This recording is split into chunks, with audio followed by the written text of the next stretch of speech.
पश्चाताप का अर्थ है जो आपने किया उसके लिए पछतावा। यदि आप चोरी करते हैं तो आप चोरी के लिए पछता लेते, आप हिंसा करते हैं तो आप हिंसा के लिए पछता लेते। आपको दोष अपने दुष्कृत्य में अवश्य दिखता है, किंतु अपने आप में नहीं।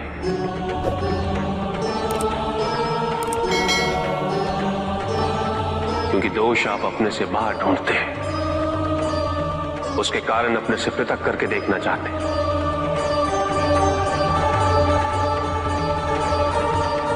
यदि आप ऐसा नहीं करेंगे तो अपने अहम को, अपने अहंकार को सुरक्षित कैसे रख पाएंगे? और इसके लिए सबसे सरल माध्यम बन जाता है पश्चाताप। तपस्या तो सभी करते हैं, किंतु केवल अपने स्वार्थ। कोई भी ईश्वर को प्राप्त करने के लिए तपस्या नहीं करता।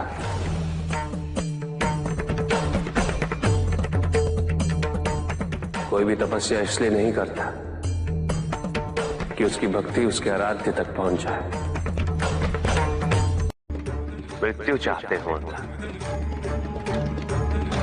मुक्ति चाहते,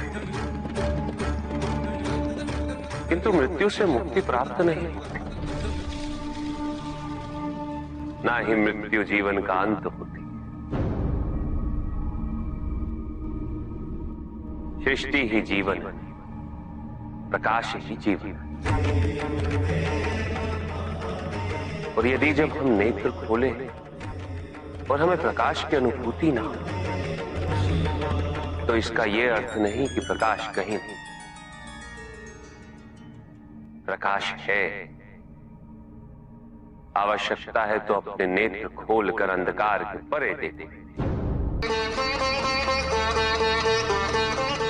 यदि इस संसार में उन्नति तभी संभव है जब इस संसार में समानता हो, बराबरी। कोई सर्वशक्तिशाली ही नहीं रहेगा तो कोई निर्बल नहीं होगा।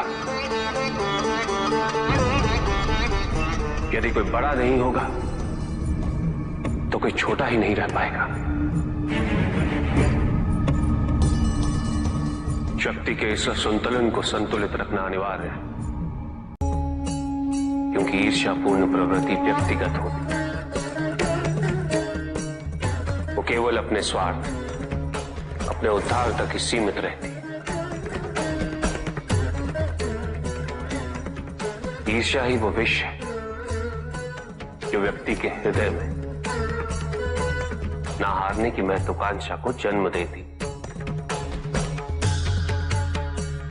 जीतने की इस व्यवस्था से ग्रसित मनुष्य धर्म अधर्म, न्याय अन्याय, उचित अनुचित का ज्ञान भूल जाता है।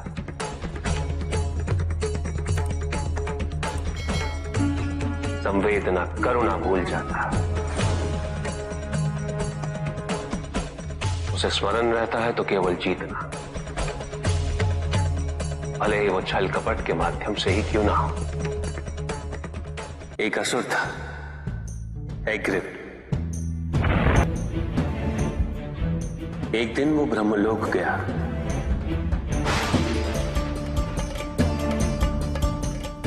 और बड़ी चालाकी से उसने ब्रह्मदेव से चारों वेद प्राप्त कर लिए।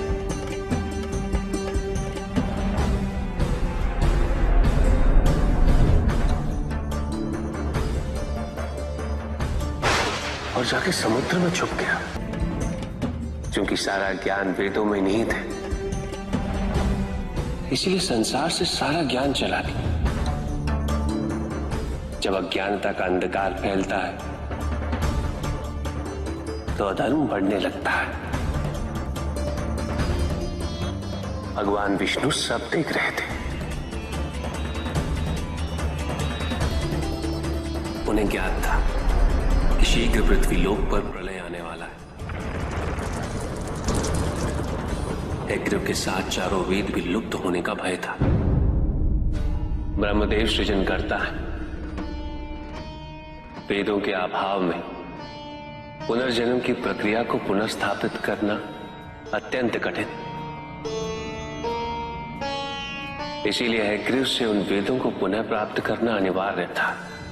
तो भगवान विष्णु ने क्या किया? भगवान विष्णु ने एक मत्स्य रूप धारण किया। वो एक मछली बने और नदी में उतरे। राजा सत्यव्रत स्नान कर रहे थे।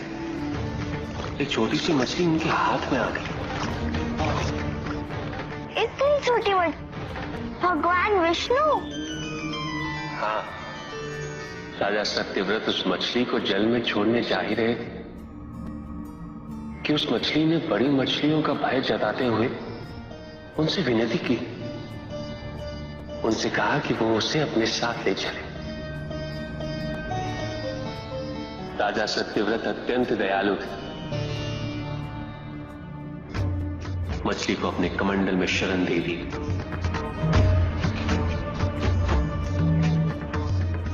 और अपने महल में ले गए। किंतु रात भर में मछली इतनी बड़ी हो गई कि कमंडल में रह पाना उसके लिए संभव ही नहीं था। और उसका बड़ा आकार देखने के पश्चात राजा सत्यव्रत ने उसे कमंडल में से निकालकर एक मटके में डाल दिया।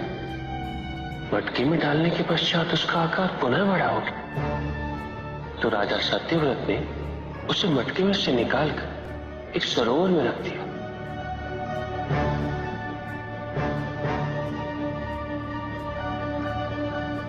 किंतु उस एक ही रात में सरोवर में रखने के पश्चात भी उसका आकार इतना बड़ा हो गया कि उसे नदी में रखना पड़ा। किंतु नदी में रखने के पश्चात भी उसका आकार पुनः बड़ा हो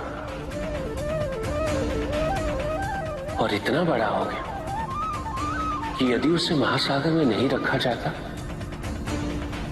तो उसकी मृत्यु निश्चित थी।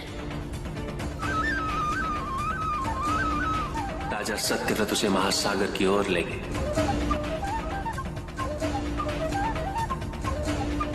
क्योंकि राजा सत्यव्रत तपस्वी थे, ज्ञानी थे,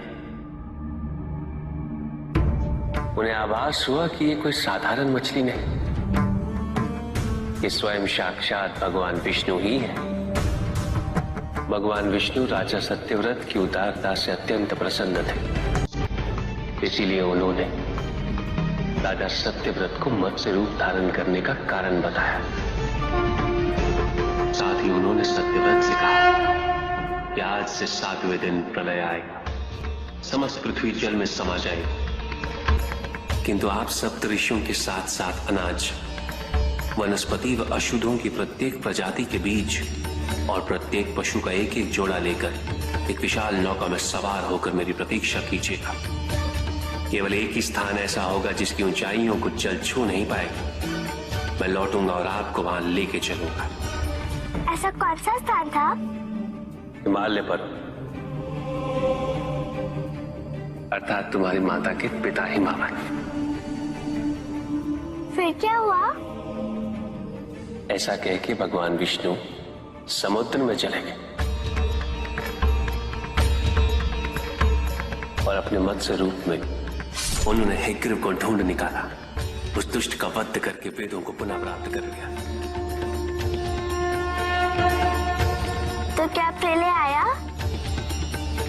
हाँ, ठीक 7वें दिन। किंतु भगवान विष्णु के आदेश अनुसार राजा सत्यव्रत एक विशाल नौका में उनकी प्रतीक्षा कर रहे थे। तभी विष्णु जी एक सींग वाली विशाल स्वर्ण मत्स्य रूप में प्रकट हुए। नौका को मत्स्य से बांधते हेतु सर्पराज वासुकी का प्रयोग किया गया और विष्णु जी ने अपने वचन अनुसार उन सबको हिमालय तक सुरक्षित पहुंचाया, ताकि प्रलय के पश्चात वेदों के आधार पर संसार पुनः बसाया जा सके।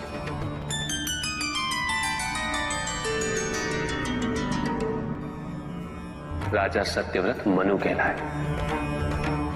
मनु अर्थात मानव जाति के प्रजनक। इसी प्रकार भगवान विष्णु ने न केवल वेदों को पुनः प्राप्त कर, अपितु समस्त संसार का कल्याण भी। अर्थात भगवान हर संकट में अपने भक्तों की सहायता अवश्य करते हैं। अस्थिरता तो केवल अविश्वास से आती है। स्थिरता के लिए विश्वास अनिवार्य है।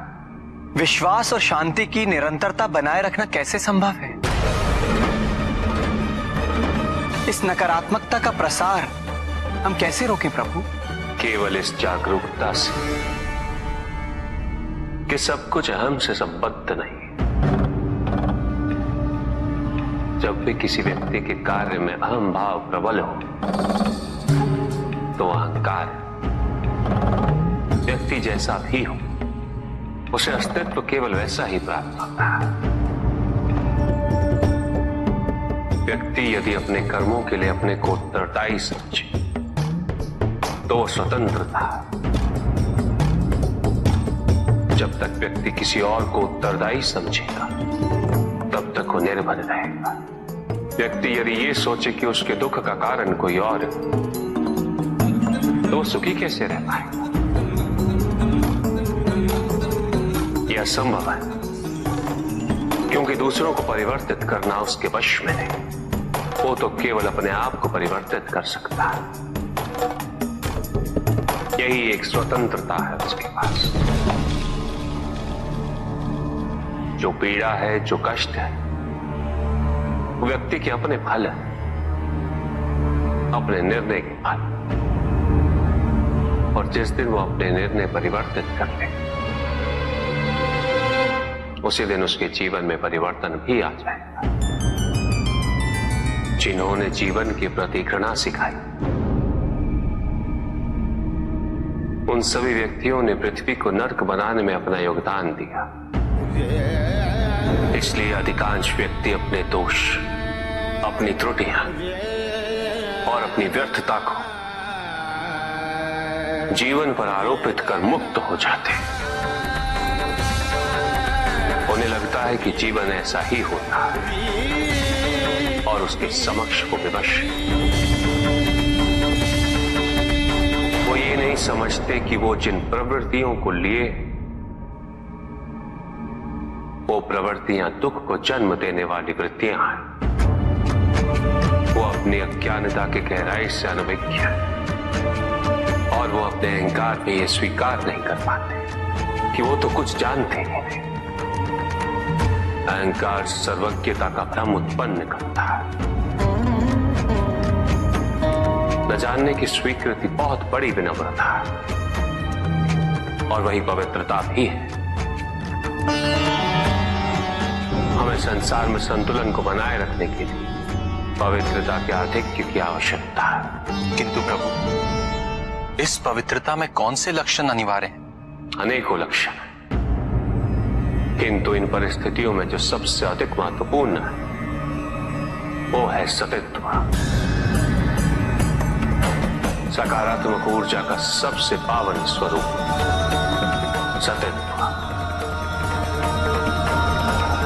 इस सतित्व पर मात्र विश्वास ही पर्याप्त है व्यक्ति को सुरक्षित रखने के लिए।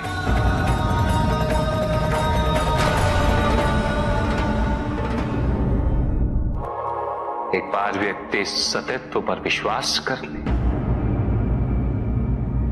तो नकारात्मकता सदैव के लिए दूर हो जाती है और संतुलन स्थापित होता है। अहंकार तो हानिकारक है ही, किंतु सतित्व पर अहंकार घातक होता है। जहां न अमृत, न विष, न सुख, न दुख, न स्वर्ग, न नरक, वही परम आनंद है। उसी परम आनंद तक की यात्रा है तुम्हारी। ये यात्रा आनंद के सानिध्य की है। ये यात्रा सानिध्य के आनंद की है और इस यात्रा में मैं प्रतिपल तुम्हारे साथ हूं। मुझे ढूंढो मत, केवल पहचानो तुम ही मैं हूं, मैं ही तुम। हर आरंभ का मैं ही अंत हूं। और हर अंत सदैव मेरा ही आरंभ होगा। देव देव महादेव शिवा, देव देव महादेव शिवा। चंद्रमा उसी जल में प्रतिबिंबित होता है जो जल शांत स्थिर।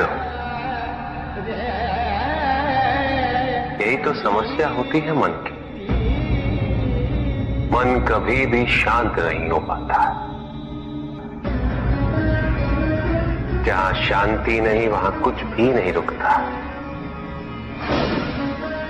समुद्र की लहरों की भांति विचारों का उपद्रव मन को निरंतर स्थिर रखता।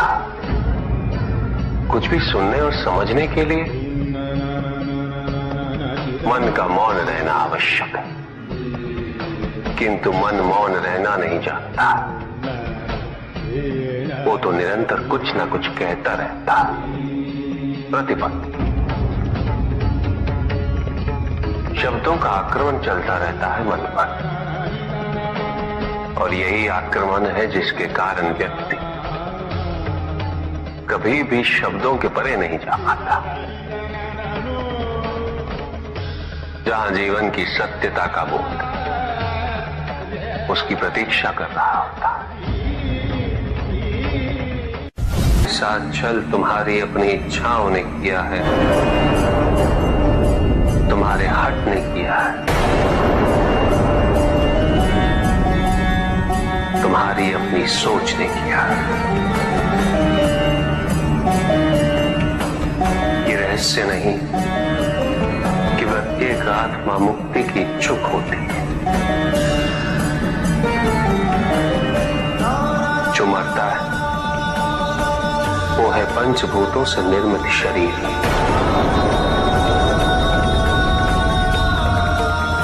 किंतु आत्मा तो अजर है, अमर है।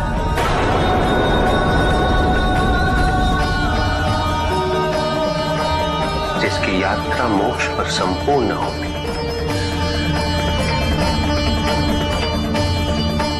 जहां सांसारिक बंधनों से व्यक्ति मुक्त हो जाता है।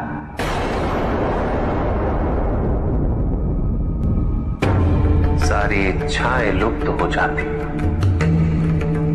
किंतु तुमने तो कभी सत्य की खोज ही नहीं की। तुम तो सदैव उन तत्वों को ढूंढते रहे जो तुम्हारे अहंकार के पोषण हेतु आवश्यक थे।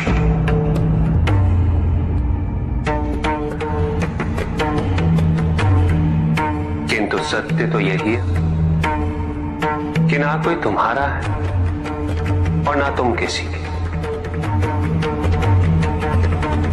जो है वो परमात्मा का है और जो नहीं वो भी परमात्मा का ही है। इस शरीर में तुम इस सत्य से अनभिज्ञ हो, किंतु इस शरीर के पूर्व तुम्हें इस सत्य का बोध था और इस शरीर के पश्चात भी रहेगा। प्रश्न ये है कि क्या तुम इस सत्य को अभी स्वीकार करना चाहते हो? यदि करते हो तो परिवर्तन का मार्ग स्वतः प्रदर्शित हो जाएगा। आजीवन तुम प्रत्यक्ष को ही सत्य मानते रहे, परोक्ष सदैव महत्वहीन रहा। तुम्हारे पास यही अवसर है। भक्ति हेतु यदि कुछ अनिवार्य है तो केवल भक्ति ही।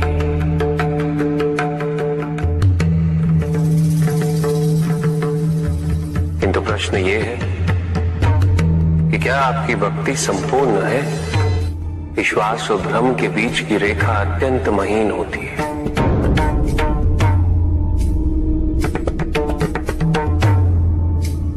असंख्य व्यक्ति ये नहीं समझ पाता कि उनका विश्वास विश्वास है या भ्रम।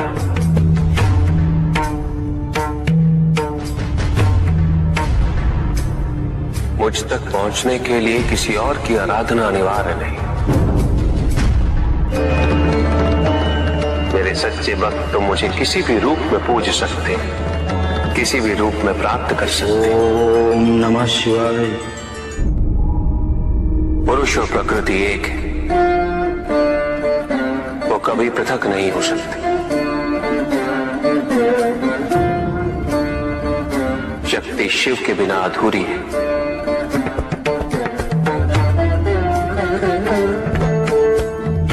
और शिव तो शक्ति के बिना शव के समान है। शिव शक्ति पुरुष प्रकृति का संतुलन सदैव अनर्थकारी सिद्ध हुआ। शरीर में यदि स्त्री तत्वों की ऊर्जा नहीं तो शरीर निर्जीव है।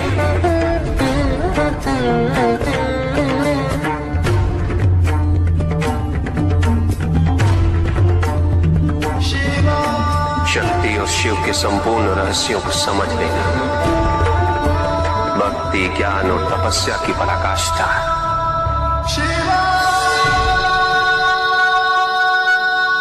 जब ज्ञान के लिए शब्द पर्याप्त बना, उदाहरण प्रस्तुत करना अनिवार्य हो जाता है, केवल आपके लिए ही नहीं अपितु आपके माध्यम से समस्त संसार को शिव और शक्ति की संयुक्ता से पुनः अवगत कराना इस प्रसंग का उद्देश्य था। चुप। सत्य को जानने के लिए वन में जाना अनिवार्य नहीं है। अपने निजी, पारिवारिक और सामाजिक दायित्वों का परित्याग भी आवश्यक नहीं है। सत्य तो सदैव हमारे साथ है, हमारे सामने है, किंतु हम स्वयं धीरे धीरे उस पे अपने क्रोध, अपने अहम, भय, विचार और महत्वाकांक्षाओं जैसे कई आवरण चढ़ा देते हैं। सत्य हमसे नहीं, हम स्वयं सत्य से दूर हो जाते हैं।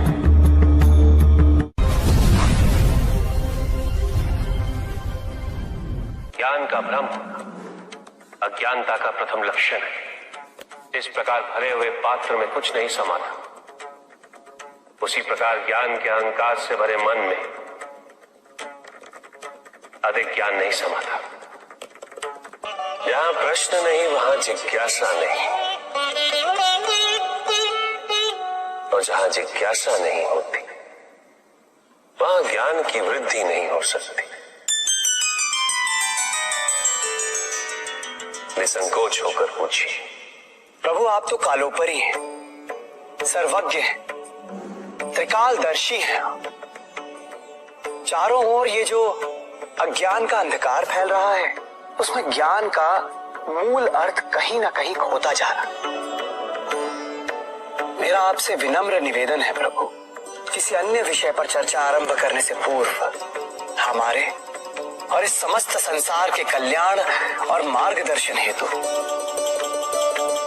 आप ज्ञान की मूल परिभाषा से एक बार हमें पुनः अवगत करवाएं। ज्ञान और अज्ञान की परिभाषा को स्पष्ट रूप से समझने के लिए ज्ञान और अज्ञान की विशेषताओं का स्मरण करना आवश्यक है,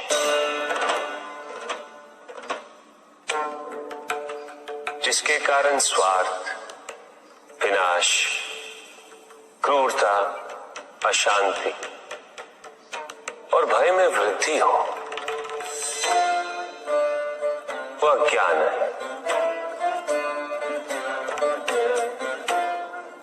किंतु जो व्यक्ति को उदार, निर्भीक, सहनशील और विनम्र बनाए, वही ज्ञान है।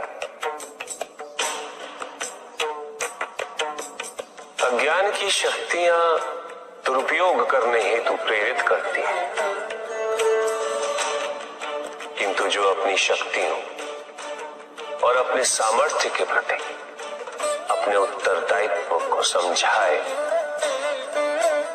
जो न केवल अपने अपितु अपने से पहले संसार के उद्धार हेतु प्रोत्साहित करे, वो ज्ञान है। ज्ञान का मूल उद्देश्य ही परोपकार है, सृजन है। दूसरों की भावनाओं को समझना, उनका आदर करना, यही ज्ञान है। क्योंकि ज्ञान हमें न केवल अपने अपितु दूसरों के दुख और सुख के प्रति भी संवेदनशील बनाता है। किंतु जो दूसरों की भावनाओं का अनादर करे, उसे ज्ञान की श्रेणी में कैसे रखा जा सकता है? अज्ञान के कारण व्यक्ति सांसारिकता में बंधता जाता है, वो माया में उलझता जाता है। अज्ञान परम सत्य से दूर ले जाने का माध्यम है, किंतु ज्ञान व्यक्ति को परम सत्य की ओर ले जाता है। ज्ञान मुक्तिदायक है, मोक्ष का मार्ग है, और इस मुक्तिदायक ज्ञान का सर्वोच्च रूप है आत्मज्ञान। और यही ज्ञान की पूर्णता भी है।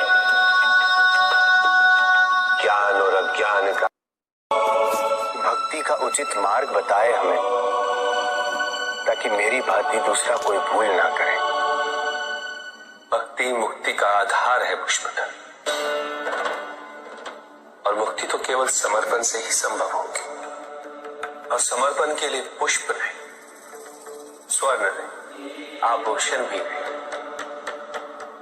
रत्न नहीं, धन नहीं, विधि विधान नहीं, केवल अपने मन को अर्पित करना अनिवार्य है। जानना चाहते हो पुष्पधर कि वो कौन से पुष्प हैं जो मुझे अत्यंत प्रिय है? इंद्रियों का नियंत्रण, दया, शांति, तप, क्षमा, ध्यान और सत्य। और जब कोई मेरे इन पुष्पों से आराधना करे, मैं अवश्य प्रसन्न होता। भक्ति में भव्यता आवश्यक नहीं है पुष्पदल, अभी तो सरलता आवश्यक है। भक्त के लिए ये समझना अत्यंत कठिन हो जाता है, प्राय भक्ति कब मोह में परिवर्तित हो जाती है। और ऐसे में पथ भ्रमित होना अनिवार्य है।